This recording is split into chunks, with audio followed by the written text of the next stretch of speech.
Who's the A7C for? So English can get confusing. A7C4, 7C4.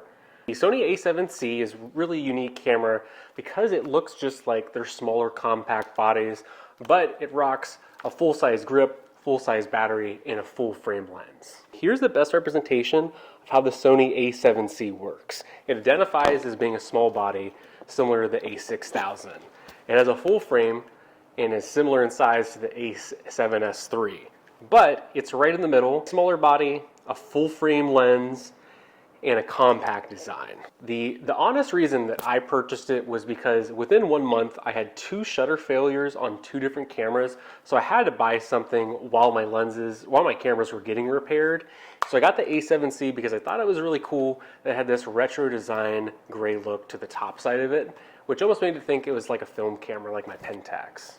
I think the A7C is for a consumer who buys things logically versus emotionally. It's a great in-the-middle road camera. It has 24 megapixels, it has 4K resolution, it doesn't have all the crazy frame rates, it doesn't have overkill megapixels or underkill with not enough, but it's great for being right in the middle of the road. I'm gonna start off with prefacing that I always shoot with flash, shooting real estate, and something about this camera I can never get figured out is when I'm shooting my flambient exposures, the white balance is never correct. I could set it manually to 5500 Kelvin, but the camera never gets it automatically, which is fine because in editing we're going to correct that, but it never looks cool or never looks, warm, looks a little bit off when I'm showing my customers what the flambing images look like. They think that I did something wrong because the colors are so strange.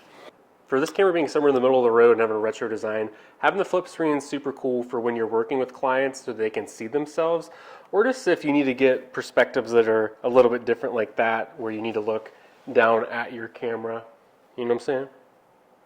One thing I found really interesting if you were to shoot with the A7C versus the A7S3 is this is a 12 megapixel camera and this is a 24 megapixel camera, but when you're actually importing the raw images, they're the same file size, which I don't know how that works out, but between these two, if you're importing photos and getting ready to edit them or assemble them, they're the same file size with 2 different megapixel counts, 12 versus 24.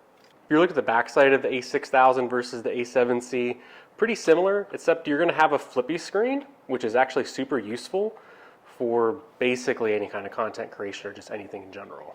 Well, from a file size comparison, this is 24 megapixels. I believe this is also 24, but this is 12. From a file size comparison, all 3 of these produce the same file size.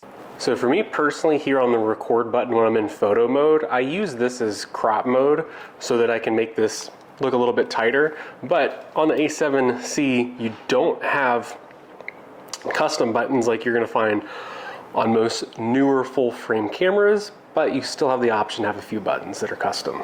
This camera at least does have the new menu system, which I think if you get used to using any old or new menu system, it really doesn't matter because you're gonna know how the camera works on the inside and out.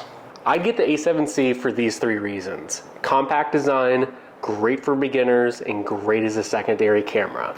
If you guys are into gear review, new or old, I guess I am too, give me a huge thumbs up on this video and subscribe. Till next time, see ya.